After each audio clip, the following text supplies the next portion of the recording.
Vida de Moisés o Tratado sobre la Perfección Espiritual, de San Gregorio de Nisa.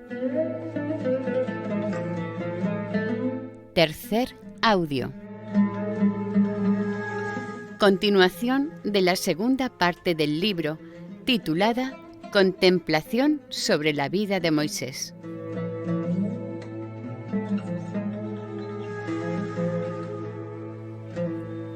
Punto 10.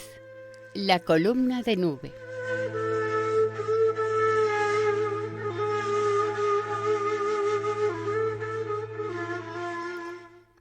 Volvamos a nuestro punto de partida.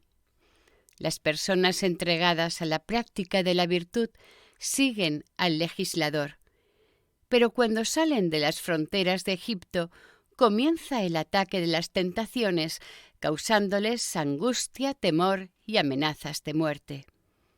Esto espanta a las almas recientemente iniciadas en la fe, que llegan a perder la esperanza de alcanzar los bienes que pretenden. Entonces acude Moisés, o quien sirva de guía, consuela a los atribulados y da entusiasmo para seguir esperando con la ayuda de Dios. Ayuda que no vendrá si el corazón del guía no habla con Dios. Hay muchos constituidos en autoridad espiritual que se preocupan únicamente de que todo marche bien externamente. Nada les importa lo interior que solo Dios ve. No fue así Moisés. Mientras se dirigía a los israelitas infundiéndoles ánimo, aun cuando externamente no hablase con Dios, lo invocaba con gritos, como testifica el mismo Dios. La Escritura nos enseña, a mi entender, que es palabra grata a Dios y llega a sus oídos no el clamor producido por los órganos de la voz, sino la oración que sube de un corazón puro. Claro que a quien haya llegado a estas alturas, la ayuda del hermano le resulta de poco provecho, pues son más grandes los combates. Llamo hermano al que, enviado por Dios, salió al encuentro de Moisés cuando éste bajó a Egipto. Simboliza a un ángel. Entonces tiene lugar la aparición del ser trascendente, percibido según la capacidad de quien lo recibe.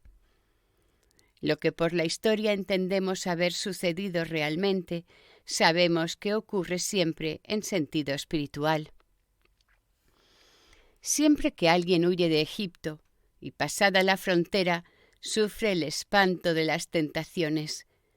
Su guía le enseña a esperar de lo alto la ayuda insospechada de abrirse paso por el mar, porque el enemigo cerca con su ejército al que huye. Le sirve de guía en este paso la nube, palabra que significa para nuestros antepasados gracia del Espíritu Santo, porque dirige a los justos hacia el bien. Quien la sigue pasa por las aguas felizmente, pues su guía le abre paso por medio de ellas, llevándolo seguro hasta la libertad y aniquilando allí mismo al que le persigue para esclavizarlo.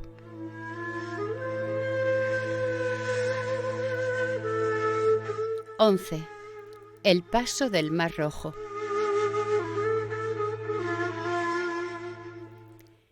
Quien oiga esto debe comprender el misterio del agua en que se entra con todo el ejército enemigo y sale uno solo, dejando a todos ellos anegados en el mar.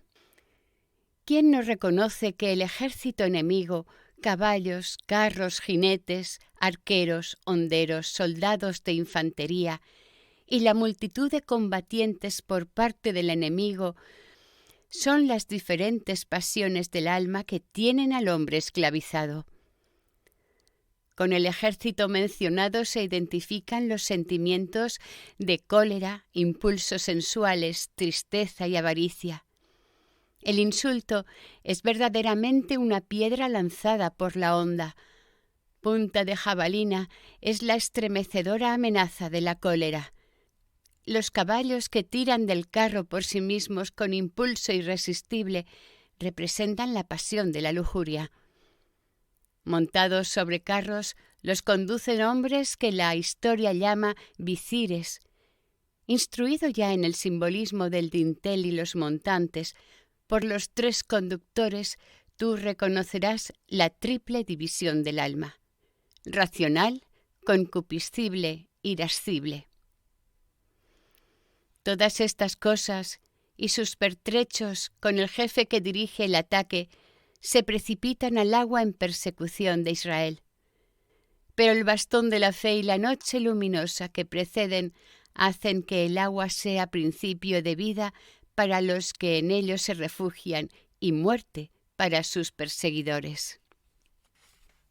Con esto nos enseña también la historia que quienes se disponen a atravesar este agua no han de llevar consigo ninguna cosa del ejército enemigo.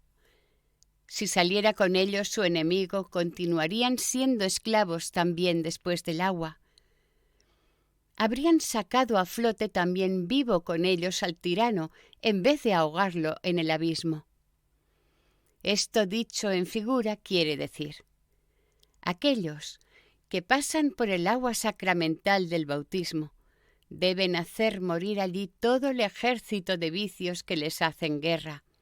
Estos son avaricia, deseos impuros, rapiña, vanidad, orgullo, impulsos de violencia, cólera, rencor, envidia, celos y otras pasiones que de cualquier modo acompañan nuestra naturaleza, sea por malos deseos del alma o por los actos que de ellos se siguen. Nos manda la ley ahora que en Pascua comamos pan ácimo, tal como se realizó en el misterio de la Pascua. Pascua es el nombre de la víctima cuya sangre libró de la muerte a cuantos la celebraron. Panácimo quiere decir sin levadura. Con esto nos da a entender la ley que al comenzar la vida nueva renunciamos a la anterior vida de pecado. Tenemos, pues, que lograr un completo nuevo nacimiento, romper la cadena del continuo pecar y convertirnos radicalmente al bien. Esto quiere decir, además, que debemos anegar en el baño de salvación como en un abismo cuanto haya en nosotros de persona egipcia, es decir, toda forma de pecado. Surgiremos puros, sin que nada de lo extranjero quede ya en la vida nueva. De esta manera, la historia nos enseña cómo la misma agua diferencia al enemigo y al amigo. Para uno es muerte, para el otro vida. La mayor parte de cuantos reciben el sacramento del bautismo, por no vivir según los mandamientos de la ley, mezclan la vieja levadura del pecado con su vida nueva. Incluso después de haber cruzado el mar, llevan consigo al ejército egipcio, que sigue viviendo con ellos en sus costumbres. Hay gentes que antes de recibir la gracia del bautismo se han enriquecido robando, cometiendo injusticias y con falsos juramentos se apoderan de propiedades. Otros vivían en concubinato o haciendo cosas prohibidas. Después de recibir el bautismo, siguen disfrutando de lo que antes poseían injustamente. ¿Se creen que continuando así estarán libres de la esclavitud del pecado? ¿No se dan cuenta de que continuando así están siempre sometidos al yugo de los tiranos?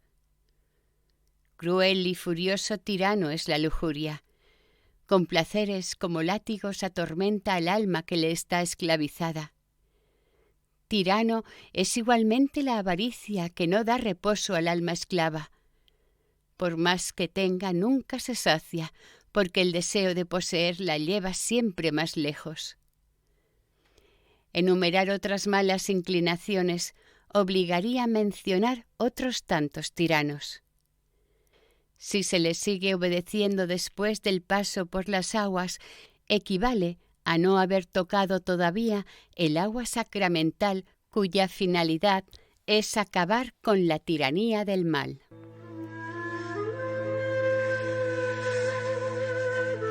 12. Primeras estaciones del desierto. Volvamos sobre el texto y continuemos. Quien haya pasado el mar en el sentido que damos a esta travesía y que, visto al egipcio perecer en él, no mira ya únicamente a Moisés, se entrega esencialmente a Dios, como dice el texto, y obedece siempre a Moisés su servidor. Vemos que sucede lo mismo con aquellos que de veras han atravesado el agua. Consagrados a Dios, obedecen también a quienes por el sacerdocio, según dice el apóstol, se les ha confiado el cuidado de las cosas del Señor. Al pasar por el mar, siguieron 3 días de marcha hasta que los hebreos acamparon en un lugar de aguas amargas, no potables, pero se volvieron dulces y las pudieron beber cuando Moisés echó en ellas madera. El sentido literal se ajusta bien a la realidad.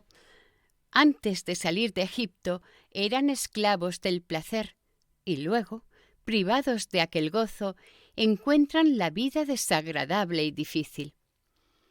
Pero se echa madera al agua, la virtuosa se vuelve más dulce y refrigeradora que cualquier placer fofo de los sentidos y se deleita con la esperanza de los bienes futuros. Echar madera al agua quiere decir creer en el misterio de la resurrección que tuvo su principio en el madero. Comprendes, claro es, que por madero se entiende la cruz. La siguiente parada del viaje, amenizada con fuentes y palmeras, alivia la fatiga de los caminantes. Son 12 las fuentes de agua dulce y pura, 70 las palmeras que con los años se han hecho grandes, muy altas y de follaje empinado.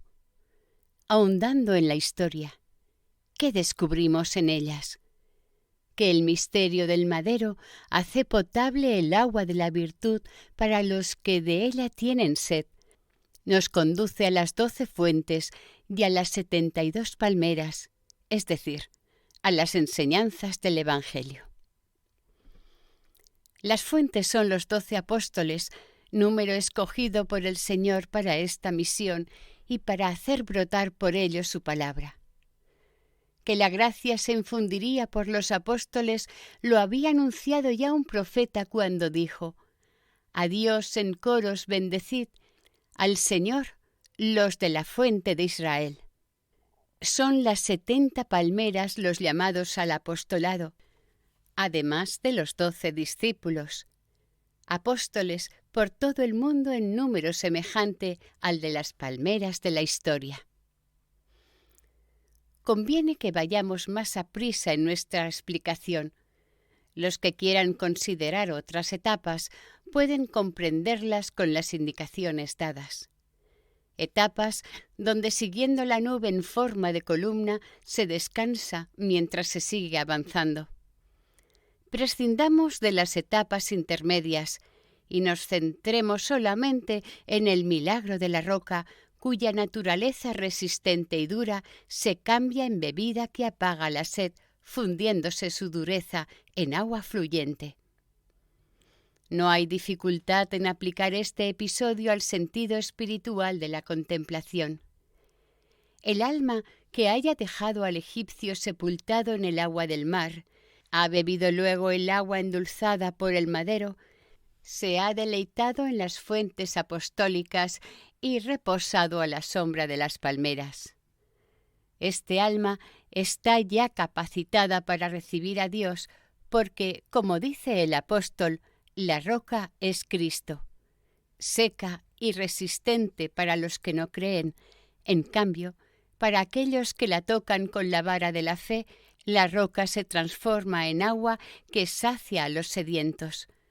Fluye dentro de aquellos que reciben a Cristo, como Él dice: «Mi Padre y yo vendremos a Él y haremos en Él nuestra morada».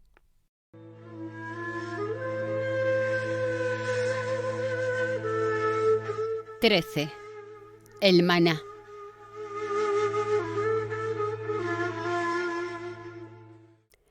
Hay aquí otro episodio que no podemos pasar por alto sin contemplarlo.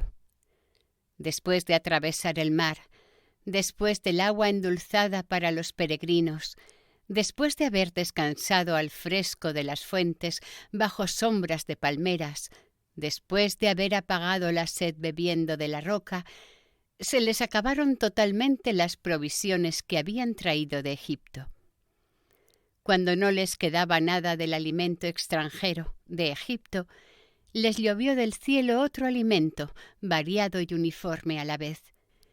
Era todo igual externamente, pero múltiple su sabor y calidad, porque a cada cual le resultaba a medida de sus deseos. ¿Qué aprendemos aquí? Caemos en cuenta de lo mucho que necesitamos purificarnos de la vida egipcia y extranjera hasta que el saco del alma quede vacío de todo alimento impuro preparado en tierra egipcia. Entonces, con alma pura, recibirá dentro de sí el alimento que baja del cielo. No lo que es fruto de semilla y trabajo de la tierra, sino lo que baja bien preparado del cielo y está a nuestro alcance aquí en la tierra. Ya sabes cuál es el verdadero alimento a que se refiere en figura este hecho. El pan que baja del cielo no es algo incorpóreo, pues ¿cómo podría lo incorpóreo ser alimentado del cuerpo?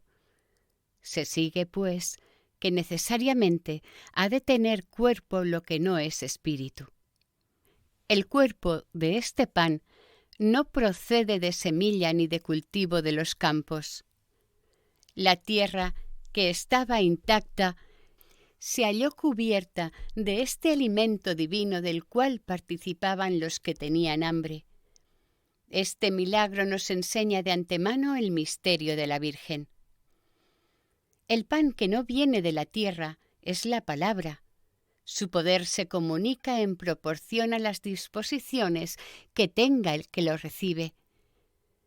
Sabe ser no solo pan, se convierte también en leche, carne, legumbres y en todo lo que mejor se adapte y convenga al gusto de quienes lo reciben. Nos lo enseña el divino apóstol. Prepara esta comida de tal manera que con su palabra hace alimento fuerte para los perfectos, legumbres para los débiles, leche para los niños. En esta historia, todas las maravillas son lección para la vida espiritual.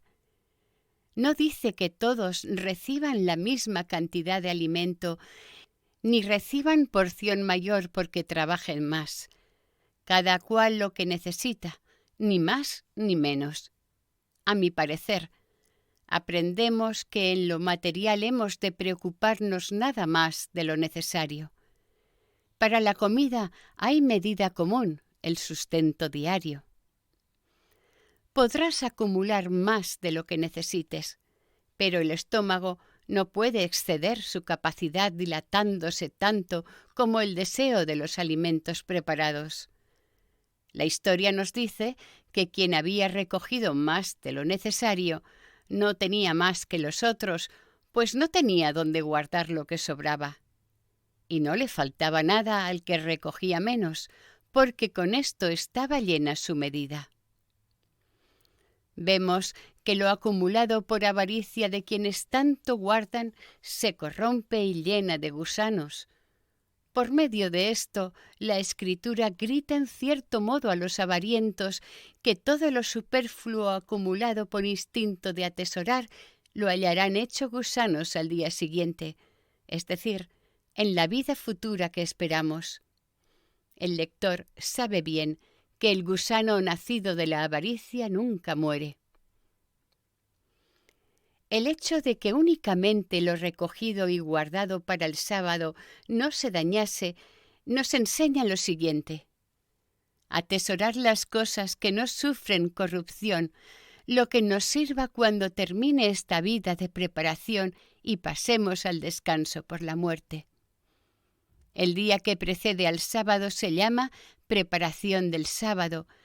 Preparación es la vida presente durante la cual nos vamos preparando los bienes de la vida futura. En aquella vida no se practican ninguna de las ocupaciones que ahora buscamos: agricultura, comercio, vida militar y cosas semejantes. Allí viviremos continuamente en paz, libres de toda actividad, recogiendo los frutos de cuanto hayamos sembrado en la vida presente.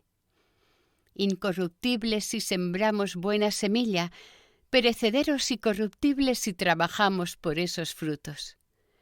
El que siembre en su carne de la carne cosechará corrupción. El que siembre en el Espíritu, del Espíritu cosechará vida eterna. Se llama Pascua propiamente solo la preparación de lo que es bueno, y así lo confirma la ley, poniendo de relieve los bienes incorruptibles. Lo opuesto no tiene que ver con la parascebe ni en la realidad ni en el nombre. La preparación no es la privación. Por eso la historia manda celebrar la preparación que indica lo mejor.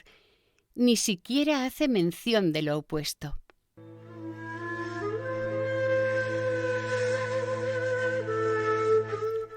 XIV. Abimelech.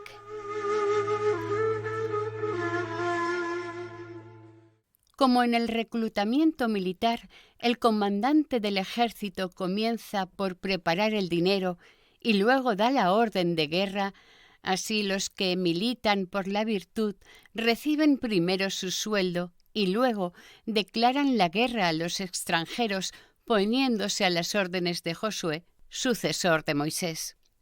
¿Ves el proceso del pensamiento? Mientras el hombre, maltratado por la tiranía del mal, está muy débil, no es capaz de rechazar por sí solo al adversario. Pero hay otro que combate en lugar de los débiles, aquel que castiga al enemigo con plagas sucesivas. Una vez que el pueblo se ha librado de la esclavitud de sus opresores y ha gustado del agua del madero, reposa a la sombra de las palmeras. Confortado con el misterio de la roca y habiendo recibido el pan del cielo, ya no necesita de otra mano que lo libre del enemigo. Entonces, como un hombre salido de la infancia y llegado a pleno vigor de juventud, emprende por sí mismo la guerra a las órdenes de Dios, no ya de Moisés su servidor. La ley fue dada ya desde el principio como sombra y figura de las cosas venideras. Por sí misma no bastaba para los combates verdaderos. Al frente del ejército está ahora aquel que llevó la ley a cumplimiento, sucesor de Moisés, anunciando de antemano por el nombre común al que mandaba entonces como general. Cuando el pueblo veía levantadas las manos del legislador, vencía al enemigo en la batalla, pero retrocedía cuando las veía caídas. El que Moisés levantase sus manos al cielo significa que entendía espiritualmente la ley. El dejarlas caer se refiere al sentido literal y material observancia del mismo. El sacerdote sostenía las manos cansadas de Moisés, ayudado por un familiar suyo. Tampoco esto es ajeno al sentido espiritual, porque el verdadero sacerdocio, gracias al Verbo divino que le está unido, vuelve a levantar al cielo la fuerza de la ley, caída por tierra bajo el peso de la interpretación material de los judíos. El sacerdocio sostiene la ley para que no caiga, sirviéndole como una piedra de apoyo para que, al verla levantada, comprendan su sentido por la figura que representan las manos levantadas. En verdad, el misterio de la cruz está presente por todas partes en la ley. Por eso el Evangelio dice: cielo y tierra pasarán antes que pase una jota o ápice de la ley, sin que todo se haya cumplido. Con estas palabras da a entender el signo perpendicular y horizontal del trazado de la cruz. El signo que vemos en Moisés se levanta como trofeo victorioso para los que la contemplen.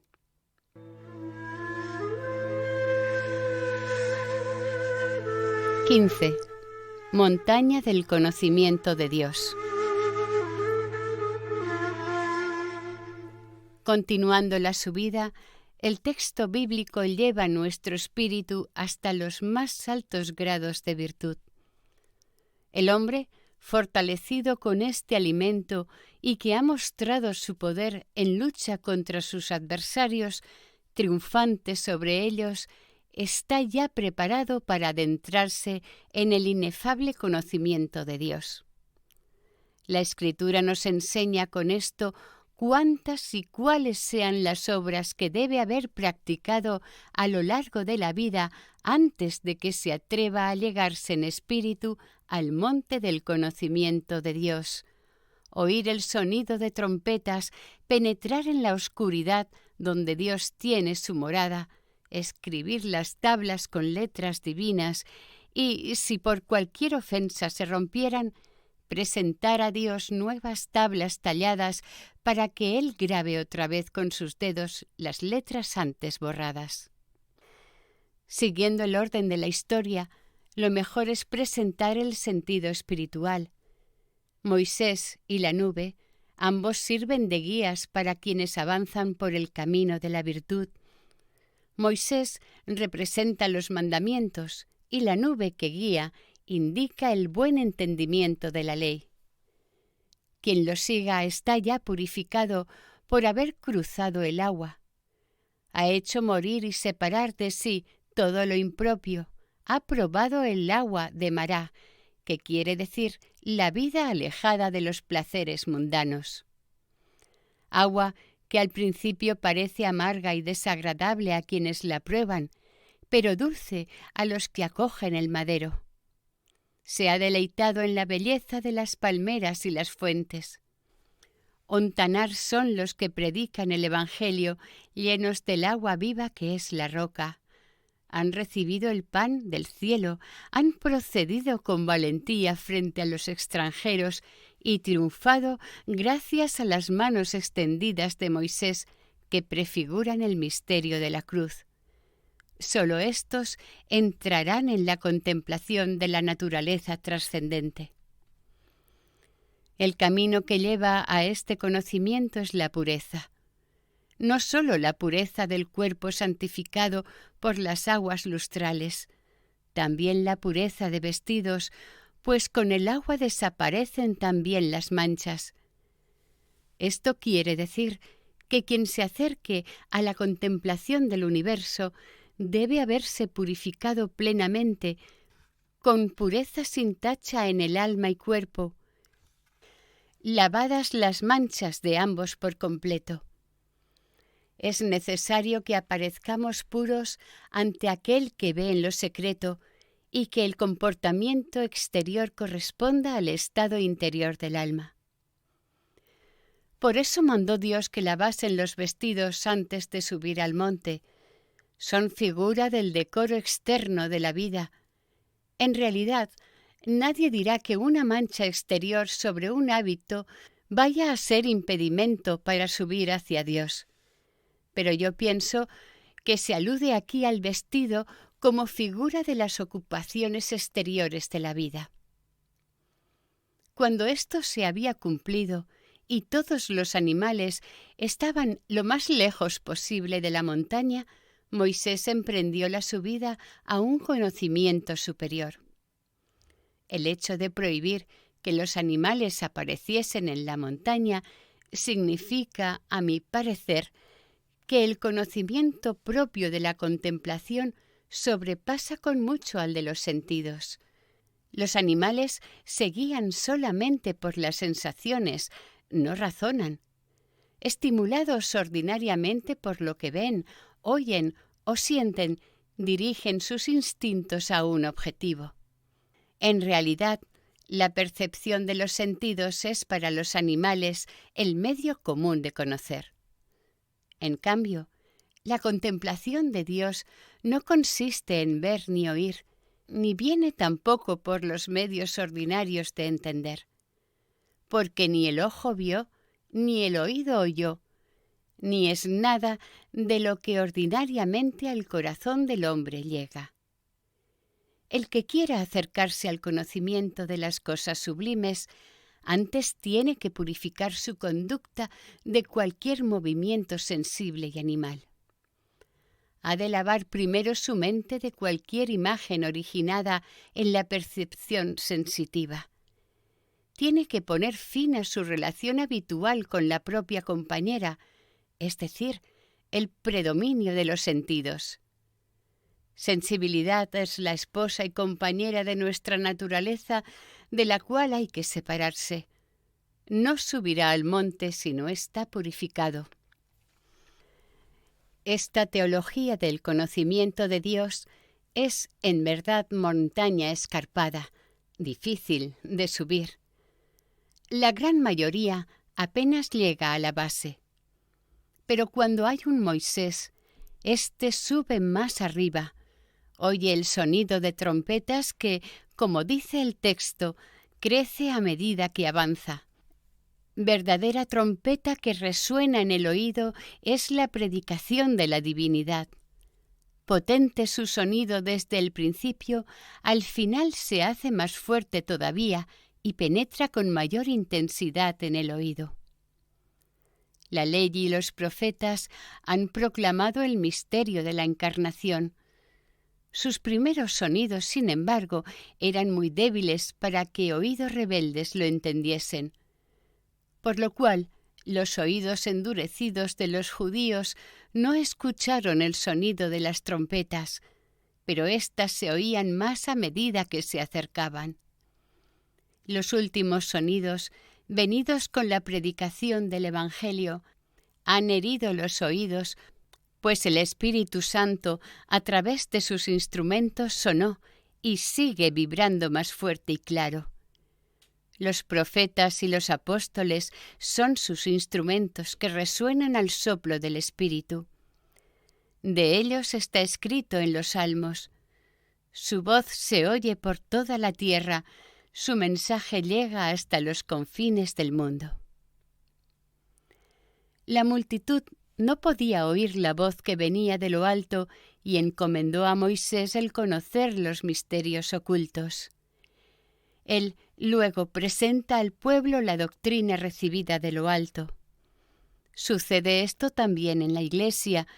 No todos se esfuerzan por ahondar en el conocimiento de los misterios, pero escogen a alguno de entre ellos, apto para oír las cosas divinas. Después escucharán creyendo cuando les diga aquel iniciado en los misterios divinos. No todos son apóstoles ni todos profetas, dice San Pablo. Esto no lo tienen en cuenta hoy en muchas iglesias.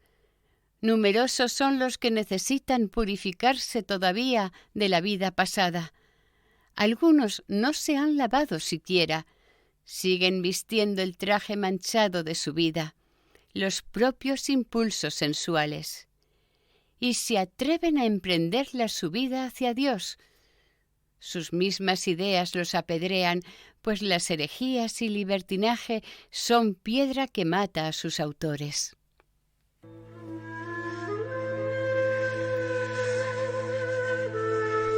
XVI. Las tinieblas.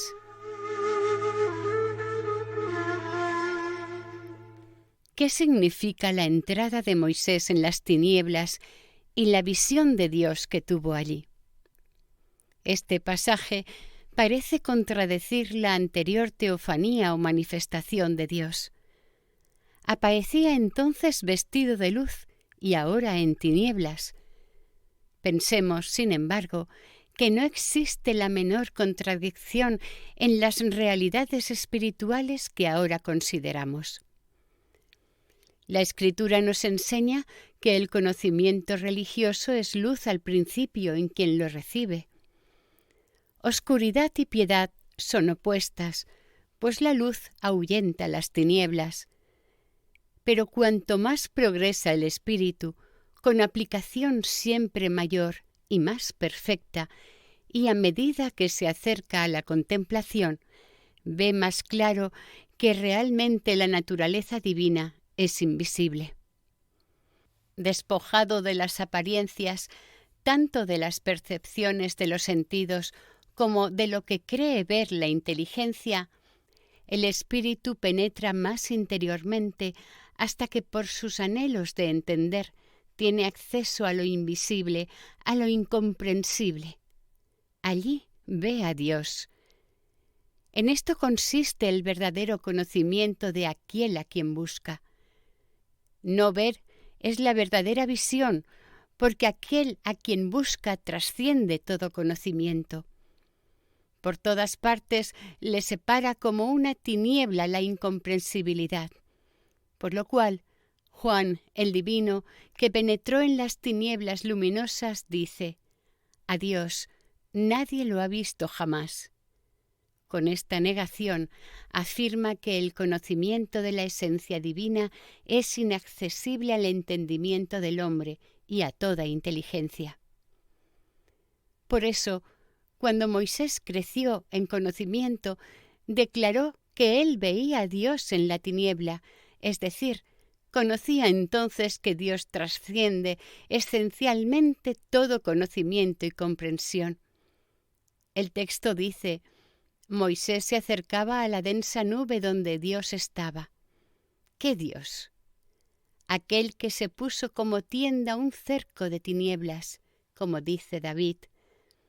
Él también fue iniciado en los misterios de aquel mismo santuario. Cuando Moisés llegó allí, le fue dicho de palabra lo mismo que había entendido antes por la tiniebla. Esto le sucedió, creo yo, para que con la palabra de Dios se afirme nuestra fe en tal doctrina. Desde el principio, la revelación ha prohibido asimilar a Dios con cualquier cosa que caiga bajo el conocimiento de los hombres. Esto nos enseña que todo concepto formado por el entendimiento con el fin de alcanzar y poner cerco a la naturaleza divina no sería más que un ídolo de Dios, incapaz de darlo a conocer. La virtud de la religión tiene dos partes, una que se refiere a Dios y otra a la rectitud de conciencia. La pureza de costumbres es una parte de la religión.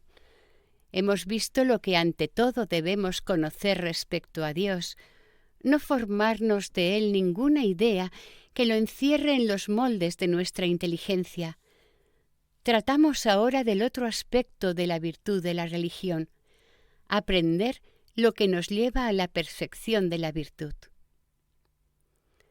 Luego llegó Moisés al tabernáculo que no está hecho por mano de hombres.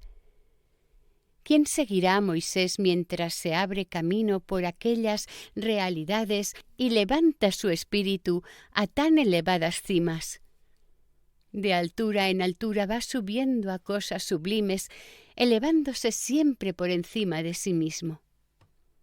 Ha comenzado por dejar atrás la base de la montaña y decir adiós a los que no tenían valor para emprender la subida. Llegando a las alturas, sus oídos perciben el sonido de trompetas y luego penetra en el santuario oculto e invisible del conocimiento de Dios. Pero no se queda allí, pasa hasta el tabernáculo, no hecho por mano del hombre, porque realmente ese es el límite hasta donde puede llegar quien sube a estas alturas. Fijémonos en la trompeta como signo para enseñar a quien la escucha el camino que lleva a lo que no está hecho por mano de hombres. A este propósito, me parece que la trompeta celestial podría interpretarse de modo distinto a como lo acabamos de hacer. Se trataría entonces de la armonía admirable del cielo que proclama la sabiduría de Dios, resonando por el universo como una trompeta que anuncia la grandeza de su gloria manifiesta en las cosas visibles. Como él dice, los cielos cuentan la gloria de Dios. Es como una trompeta potente que enseña de manera clara y resonante. Uno de los profetas lo ha dicho: «Y tronó el Señor desde los cielos, con gran ruido hizo resonar su voz». aquel cuyo oído del corazón es ya puro, más agudo y sensible, percibe el sonido. Me refiero a la contemplación del universo por la cual alcanzamos a conocer el poder de Dios. Guiada por esto, el alma penetra allí donde Dios mora. La Escritura lo llama tiniebla. Significa, como queda dicho, lo incognoscible, lo invisible. Una vez allí, contempla el tabernáculo, no hecho por mano del hombre, a lo que ya hemos aludido. Luego presenta la imitación material a los que esperaron abajo.